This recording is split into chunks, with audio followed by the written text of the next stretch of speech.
Uber Eats is quietly punishing drivers every single day.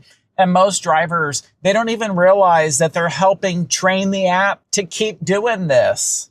If you're frustrated seeing that endless stream of low paying offers, and especially if you're concerned that you're not going to meet your daily goal, you're not alone. Now, I've seen this happen to new drivers and experienced drivers. And the good news is this isn't the end of the story. In fact, what Uber Eats is doing is actually going to work in your favor once you understand what they're up to.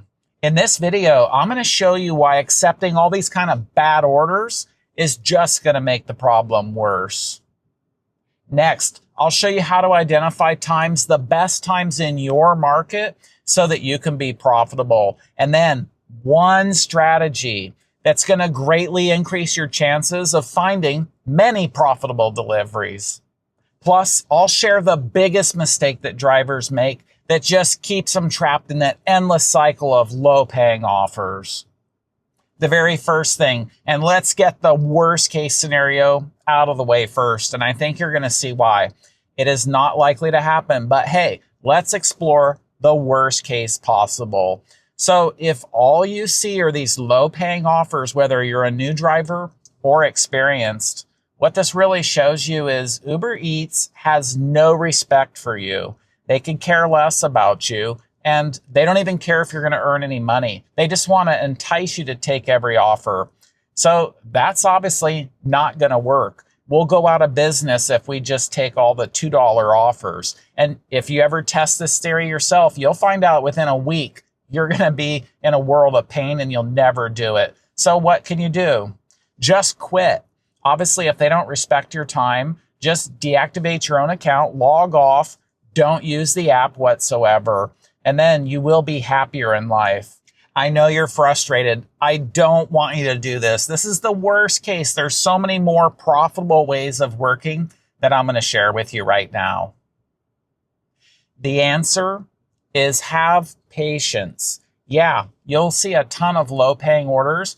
Just be patient. We're independent contractors, so we don't actually have to take any offers, or we can choose completely which ones we want to take. Uber Eats can't force us into this, so just be patient. And you will see over time the offers will come through.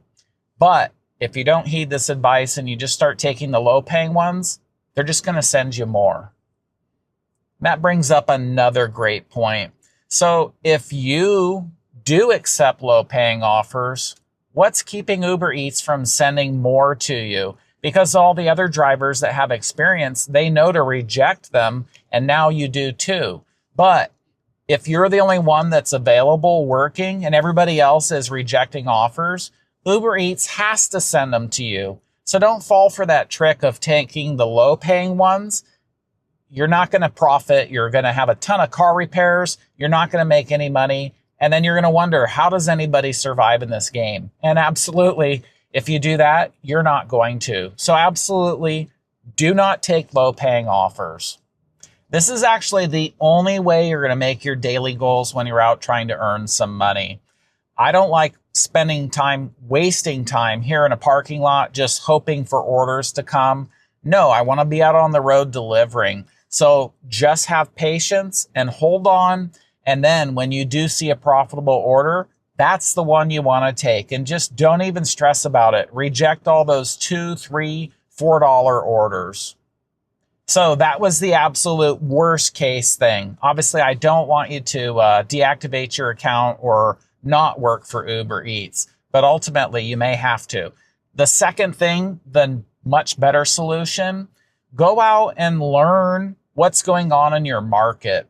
So if you're a new driver and you're just working because that's the first time you got on the app, instead of just spending all day hoping for orders, pick the peak meal times. Get up early. Say go out from like 5 to 8 o'clock in the morning and see if you get all those coffee, the Starbucks deliveries, or breakfast orders.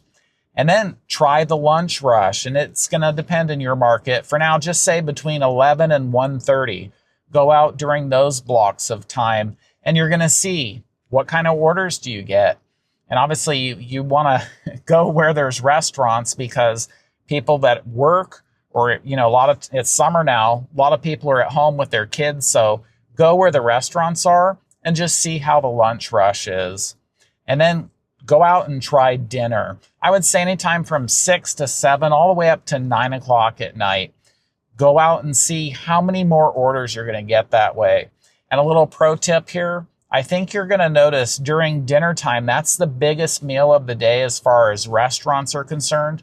So be patient. It is going to take you a little bit longer because they shouldn't do this, but the restaurants are going to prioritize the dine-in customers. And then all those restaurants, they're still making all the food delivery orders for you to take. You're going to notice a vast difference in drivers waiting in that restaurant, and you're going to be one of them waiting for that dinner delivery. So set your expectations now. The money's going to be good, and you should get many orders. Just know that the dinner time may slow down physically for you to be able to get that order and then get out in your car. So based on this, go test it out, and please share in the comments right now, in your market or based on your availability, what are the best times to work? So put that in there. All the drivers are going to benefit. And I think we're going to see a pattern between the main meal times. When I deliver, I happen to go out all day because that's when I'm available. And I know there are slow times. So that brings up the next important thing on what to do with your time and find those profitable orders. What you want to do is use the slow times of the day effectively.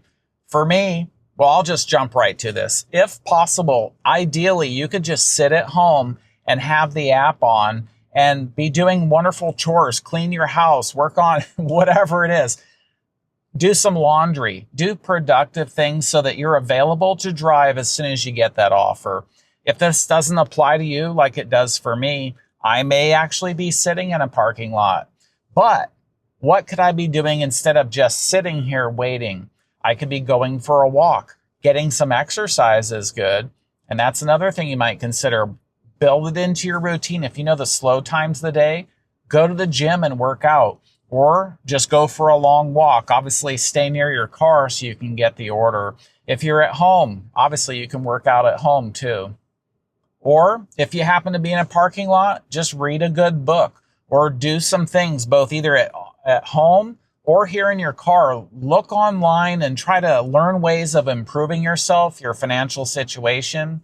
Maybe there's some kind of online business you can be working on. That way you're gainfully employed when you're here in the car or at home waiting for orders. And I think you can see that makes time go by faster. You're not just sitting here doing nothing. You're doing something productive. And then the second you get a profitable order, jump in your car, go deliver it, and see if you get some more. If not, then just come back to your house or sit in your car like I do.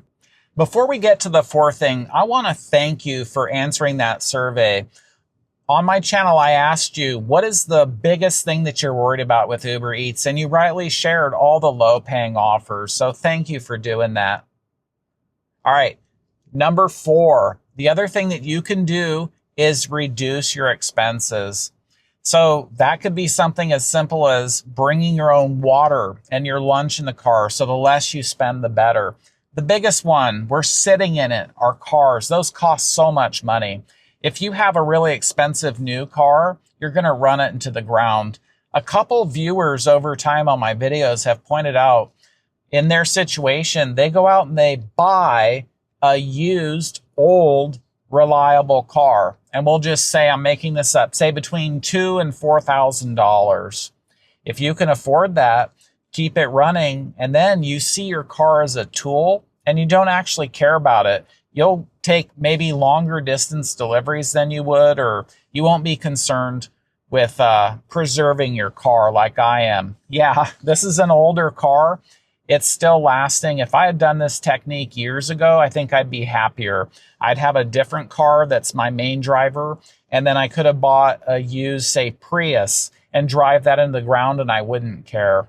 Incidentally, in this car, I'll say on average, I put about $3,000 in it per year on maintenance. And I've been doing this going on 8 years. So I think I could have taken this advice a long time ago. So save yourself the trouble, consider it if you can. But trust me, if you're using your main daily driver, especially if it's a newer car, you're going to get frustrated when you put all the miles on it and the wear and tear.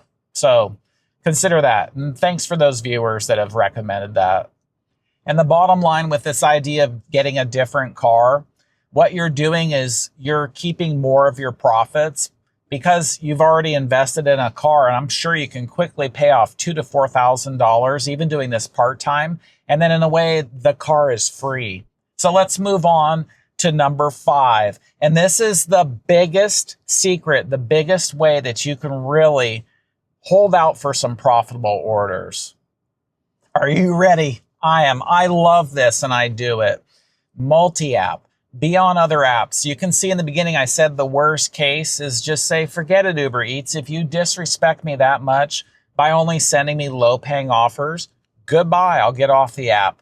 But in a way, you can do this now because you'll just go offline on UberEats and then bring up DoorDash. Be on Grubhub, Instacart, across different industries. So if it's during peak meal times, maybe the shopping will be busier in between that. So you can constantly be busy. And again, on all the apps, you're not just going to take every order. You're going to scrutinize it and make sure it's only a profitable order. So on any of the apps, if it's say $2 to $4, you're not going to make a good living doing this. And when I say multi-app, I'm talking about doing it properly. Have all the apps on. Once the first order comes through that's worthy for you and you accept it, turn off all the other apps. That way you're not distracted. You finish that order, turn all the apps back on and see what comes through. And I will say over time, if one app is busier than the other, sometimes I'll just let it be on a roll, even if it kind of takes me a little bit out of the way because, you can't prove it, but we notice patterns when we're driving. So it seems like if one app keeps sending you really good paying offers, take it until it's done. Then turn on all the apps and start over.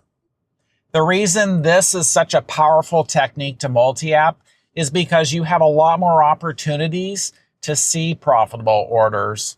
So definitely try that. Get good at one app, then get on another. And it's worth, if you're on the waiting list, just hold out and get on there as soon as possible.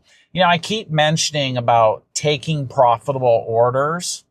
I would say many drivers, how do you actually know that? We know the extreme. If we got $100 for a McDonald's order, obviously we'll get rich doing that. But you're very frustrated with the low paying ones. So a bunch of $2 orders, we're not going to make any money. But what about in between there? How do you actually know what's a profitable order? I've got good news for you. I've made 2 videos similar, and there are some techniques in there to show you how to do food delivery both safely and profitably. And there's things that people don't like to talk about. The safety part is very important. So I've got some tips in there to protect your livelihood. Should UberEats, they like to send you low-paying offers. What about if they unfairly deactivate you or accuse you of something bad? So watch one of those, and I'll see you there.